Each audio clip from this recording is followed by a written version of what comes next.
Hey, good morning, everyone. Happy NFL Sunday, week 8. I got 5 plays for you here. Let's go.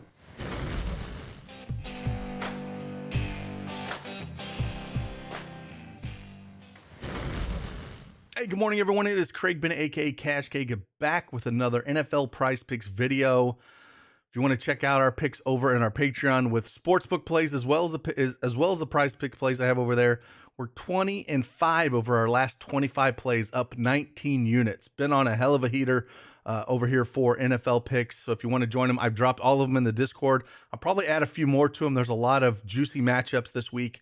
So hopefully we can continue the trend and keep cashing and hitting those books. But hey, we're going to check out some prize pick plays today. I got 5 of them for you. We'll talk about them here for Sunday. And there's some matchup with some injury news that I think we can take advantage of because I think the price pick lines are a little bit light. So we'll jump right on them. And again, if you want to check out our positive plus EV tool that we do have in our Patreon as well, you can check that out, kind of show you and give you a glance of that. Kind of just gives you the best plays. It's automatic. It updates automatically, drops the best plays on a mathematical base at the top for you. It's very easy to use. So with that, let's just dive right in. But you know the deal. Hit that like button for me. Subscribe to the channel. It means a lot. We'll keep knocking these videos out, and hopefully your screens will be green at the end of the day. Let's go.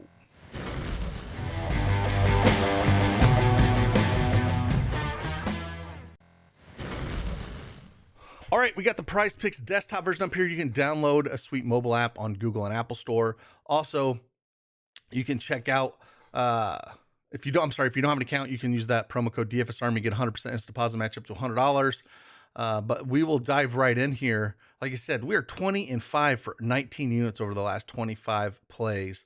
And hopefully we can continue this. So I'm going to drop a few plays that I do like here, and we'll jump right on. Again, you can get that plus EV model. Let's check that out real quick, just kind of show you. So what it does is this going to pull up here. Got NFL, college football, baseball, NBA, all these. Right now it's just mainly NFL that we have up, but it'll basically just tell you what's the best place just checking out the book. It basically is just taking the line and checking out the line value from a sports book and kind of giving you the best plays on a mathematical base. And it's been hitting awesome. It's been great on all sports. A lot of our guys have been having great success in it. So if you want to get that, as well as the picks, you can get all that for basically the price of lunch. So let's dive in real quick. First one we're going to go to that I like today, guy that I don't think should have got pulled out last week, but with the new NFL rules, he did. And that's Amon-Ra St. Brown going up against Miami. This should be a fun one. One of the big deals here is a spotter pulled him, and he wasn't diagnosed with a concussion at all. It's just with everything that happened with Tua, we're going to see more of this. So anytime a guy looks a little wobbly or just doesn't get upright, they're going to shy on the side of, pulling a guy like this. Now, St. Brown has had just an amazing year this year. So I'm going right back to yes, I had him even last week and he burnt me. One of the losing plays of the 20-5 was actually a St. Brown play. But you can't do anything about that. And again, not having a concussion, he's been absolutely killing it. Going up against Miami here. I like both of these. There's 2 of plays I like. I love the yardage at 62.5. This is way too low. Receptions at 6. I love this. Fancy score, I'm fine with that. Targets, I'm fine with that. You can go any one of these if you wanted to. The one I'm going to lead on, though, for you guys is over reception yards of 62.5. This is just way too low. Like I said, this or receptions. The receptions, I would go to a sports book because you can still get it at 5.5 at some plays out there. So I would rather just play the 5.5 at a sports book and then just take the yards here. He's going to get a ton of targets. 62.5 is too low. He should be up to 80 or so. This is just not a spot that I would worry about against Miami. So, it's favorite target. Golf's going to continue to target him. Let's just go over 62.5 for our man, Amon-Ra St. Brown. Next one we're going to go to is one that I haven't played in a long time, but looking what PJ Walker has done, he definitely has a favorite target, man, and that is DJ Moore. DJ Moore has been a favorite target his last week. I think it's going to continue here. As long as PJ Walker is going to be at the helm, I think it's a spot that we can look to target him. It's just a spot that, he's a good wide receiver, but he's had just absolute gas cans thrown to him. And, he had almost 50% of the target share last week. So, there's a lot of injuries. Going up against Atlanta is great, which helps him out even more. So I would go either the 5 receptions here, or I would go over the 60.5 reception yards. We'll throw the 60.5 reception yards up here, but I like both of these a lot. I think the receptions are fine as well. I believe he ended up catching, let me pull it up. I believe he ended up catching like 6 or 7 balls for 76 yards in a touchdown last week. So you can even go fantasy score as well against Atlanta. It's going to be, with Hubbard out as well, it's going to be Foreman and him. And yeah, he had 10 targets last week, caught 7 balls, 69 yards and a touchdown. So let's take this down and let's throw receptions up, because I think he'll at least get that.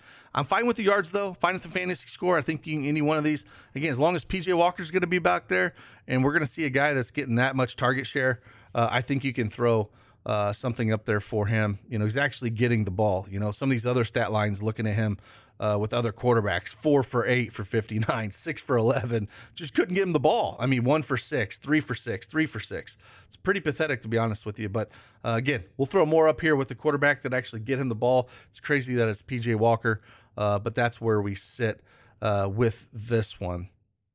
And let's look at it, a couple more that I can jump on that I think are a little low. And one that I do like here, we can look at on the 2 plays actually like on the Houston side here, and that's Philip Dorsett. They do have some injuries here on the Houston side. Nico Collins is out. Chris Conley is out. So basically it should be Cooks and Dorsett on the outside, and they should put Chris Moore in the slot. So this is too low. They should have to throw quite a bit against Tennessee here. So I know Cooks is kind of banged up a little bit. I think he's dealing with a hand or a wrist injury. I'm not 100% sure on that, but I know he's banged up a little bit. So I kind of like to look at the Dorsett play, because this feels a little too low for me at the 21.5 yards. We look at last week, he got 45. With those injuries, he's just going to have to do more. So having him at 21.5, Tennessee on the other side, they're playing with a rookie quarterback. Like Tannehill is out, so they got Willis in there. So it could be even a more competitive game with that. So we could see even more, passing for guys like Forsett and whatnot. So I do like that. And we're going to go with his partner here in crime. And we're going to go with Davis Mills. And I think you can go look at over the pass yards here, with Tennessee and what they've done. He's done really well in spots like this. Tennessee's given up a ton. I think they've allowed over 300 pass yards in the last 3 road games, I want to say. And they were quarterbacks like Wentz, man, like Ryan, like it's insane. I think it's a spot where we've seen him throw it before. I actually had this play last week against Vegas, because they're not very good either. And I think Tennessee's going to push him to throw the ball a little bit more here. So it's a spot that I do like. Even though he's down a few wide receivers, he can still get the ball out there to these guys and his tight ends and whatnot. He's a serviceable quarterback. So we're going to go more 225.5 here for Willis. So those are 4 plays for you here. We'll drop one more before we get out of here. And again, if you want to check out all the rest of the plays, I have them in the Patreon link below. And the last one we're going to go to is, we got to talk about him because of all the stuff going on. And it should be a fun one today. And that's CMC, man. Christian McCaffrey. Got a lot of stuff up here to choose from. He's going to be the workhorse back today. I